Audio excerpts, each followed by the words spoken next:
मित्रों, समय बहुत तेजी से बदल रहा है। ऐसा कहा जाता है कि अब इस धरती पर ज्यादा दिन नहीं बचे हैं। शास्त्रों में लिखा है कि जब कलयुग अपने चरम पर पहुंच जाएगा, तब एक के बाद एक विचित्र घटनाएं घटेंगी और सृष्टि के अंत का आभास होने लगेगा। इस धरती पर महाप्रलय की शुरुआत हम इंसानों की वजह से ही तो हो रही है, और कोई दूसरा जीव नहीं है जैसा हम इंसानों जैसा किसी पर भी बिना वजह अत्याचार करता हो। हम अपने फायदे के लिए किसी भी पशु को मार देते हैं। हम अपने लिए पूरे जंगल की कटाई कर रहे हैं।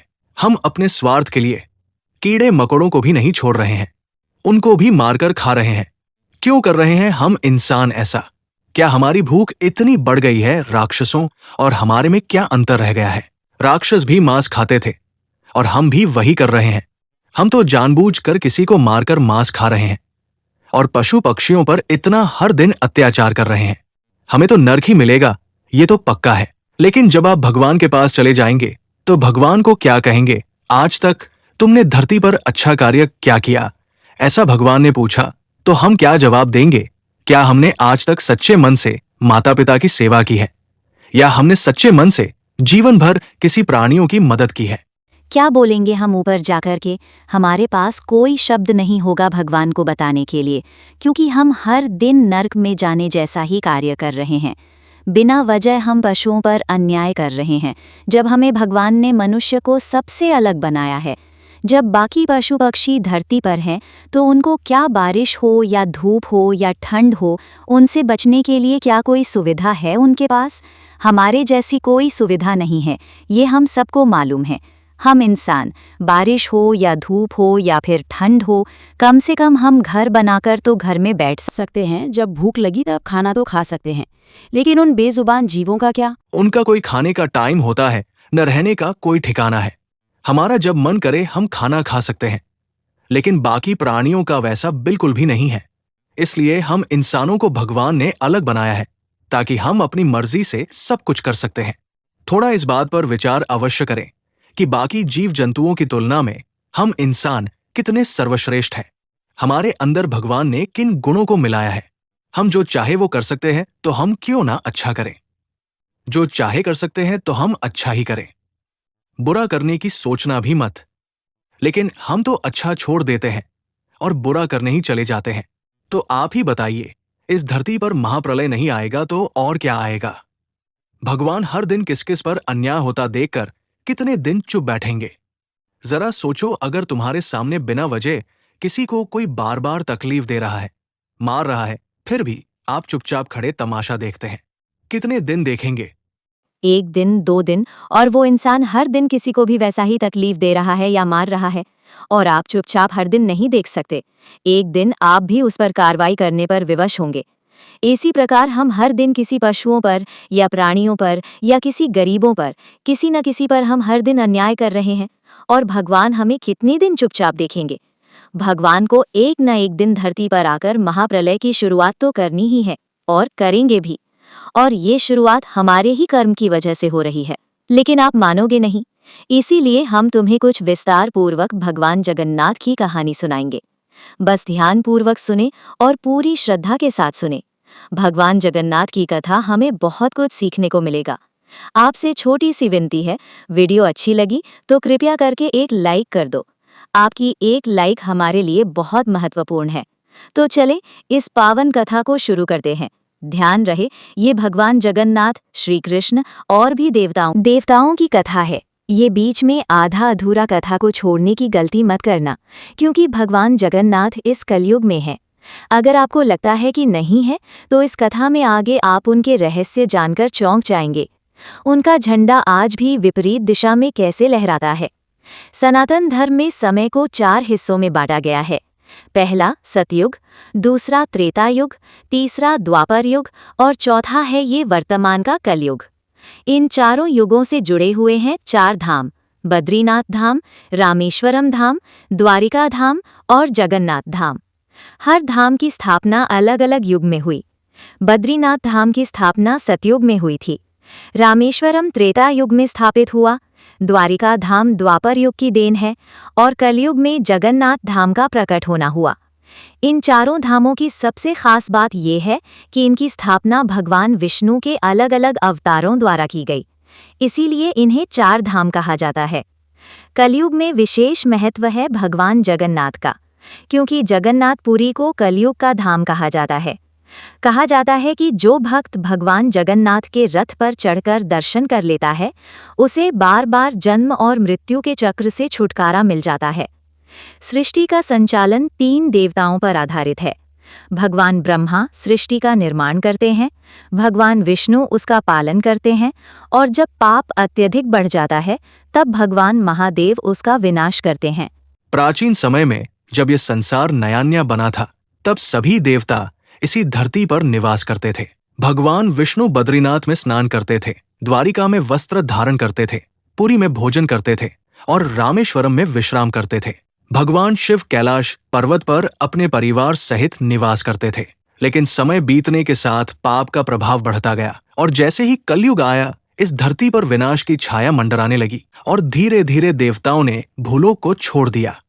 जब भगवान विष्णु इस पृथ्वी से चले गए, तब जगत के संचालन की जिम्मेदारी भगवान जगन्नाथ जी पर आ गई। और इस कलयुग में 2 ही देवता ऐसे हैं जो आज भी जीवित हैं।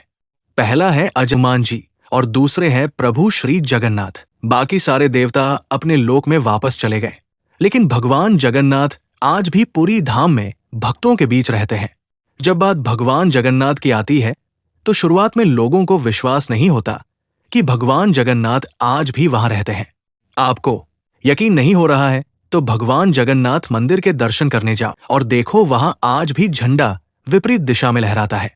और ये एक ही चमत्कार नहीं है, बल्कि और भी चमत्कार वहां देखने को मिलते हैं। पहला चमत्कार वहां का पताका ध्वज हमेशा हवा की विपरीत दिशा में लहराता है।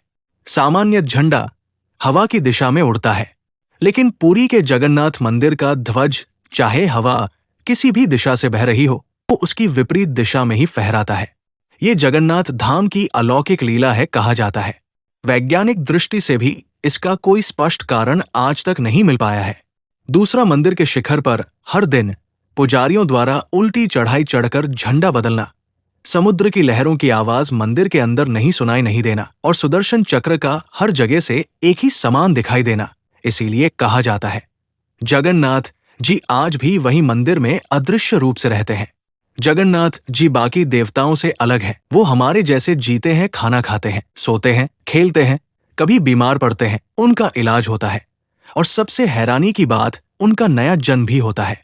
जब आपने ये सुना भगवान हमारे जैसे जीते हैं, खाना खाते हैं, सोते हैं, खेलते हैं, बीमार पड़ते हैं और उनका इलाज किया जाता है, तो आप सोच में पड़े होंगे।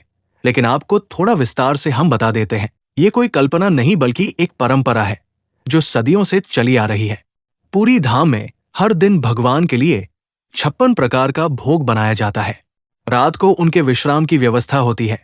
वर्ष में एक समय ऐसा आता है जब उन्हें रोगी मानकर औषधि दी जाती है और मंदिर के पट बंद रहते हैं, और जब समय आता है तो उनकी मूर्तियों को बदल दिया जाता है। अब सोचो, क्या ये पुनर्जन्म किसी संकेत की तरह नहीं है? क्या ये इस बात की ओर इशारा नहीं करता कि कलयुग का अंत नजदीक है? जब पाप अपनी चरम सीमा पर होगा, तब क्या भगवान जगन्नाथ पुरी से उठकर संपूर्ण सृष्टि के परिवर्तन का ऐलान करेंगे? शास्त्रों में कहा गया है कि सही समय आने पर भगवान अपने दिव्य स्वरूप से इस सृष्टि का लेखा जोखा करेंगे और एक नया अध्याय प्रारंभ करेंगे। इसीलिए कई विद्वान मानते हैं कि कलयुग का अंत भगवान जगन्नाथ की भूमि पुरी से ही शुरू होगा।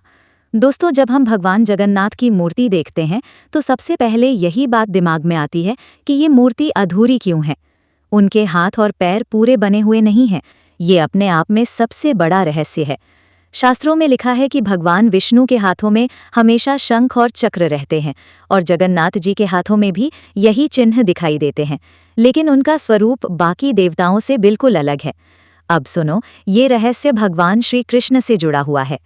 जब श्री कृष्ण ने द्वापर युग के अंत में अपना देह त्याग किया था, उस समय उनकी देह पंच तत्व में विलीन हो गई थी, लेकिन उनका हृदय अग्नि में भी नष्ट नहीं हुआ। वो धड़कता हुआ हृदय वैसे का वैसा ही रह गया। इस घटना को देखकर सभी चकित रह गए। उस धड़कते हुए हृदय को बाद में समुद्र में प्रवाहित कर दिया गया और वही हृदय एक दिव्य लकड़ी के लट्ठे में बदल गया। ये लकड़ी बाद में पुरी के राजा इंद्रद्युम्न को मिली और उन्होंने भगवान विश्वकर्मा से कहा कि इसी से भगवान जगन्नाथ की मूर्तियां बनाई जाएं। और उसी समय से भगवान श्री कृष्ण का धड़कता हुआ हृदय जगन्नाथ जी की मूर्ति के भीतर विराजमान है।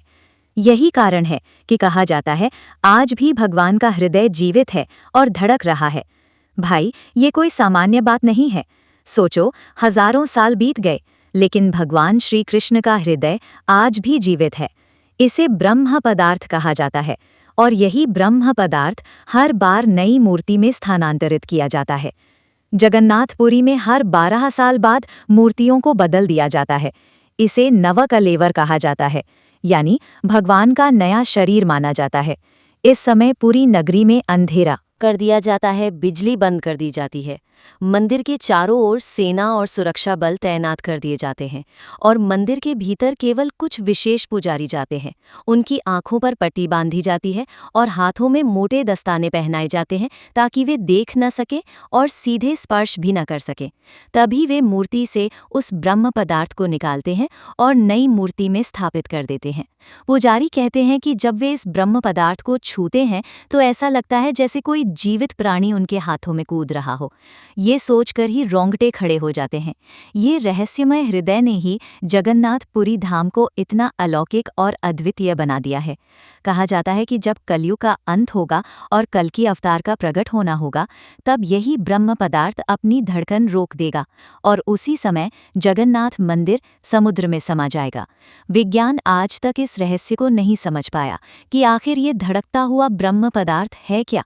हमारे शास्त्र कहते हैं कि ये प्राण ऊर्जा है, वही प्राण शक्ति जो हमारे शरीर को जीवित रखती है। जब गर्भ में बच्चा पलता है तो कुछ समय बाद अचानक उसमें धड़कन शुरू हो जाती है। विज्ञान इस रहस्य पर चुप हो जाता है, लेकिन हमारे ऋषि मुनियों ने इसे प्राण ऊर्जा कहा है। यही प्राण ऊर्जा कृष्ण के भीतर अपार मात्रा में थी और वही ऊर्जा आज भी भगवान जगन्नाथ की मूर्ति में धड़क रही है।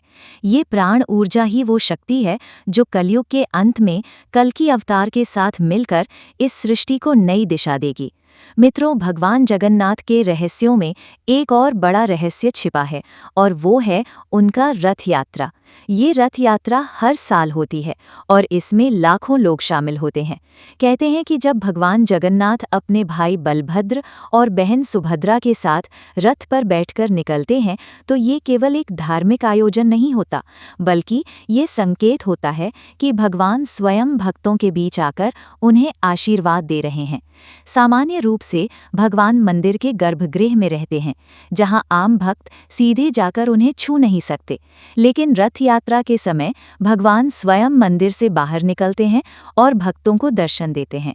ये दर्शाता है कि भगवान कभी भी अपने भक्तों से दूरी नहीं रखते।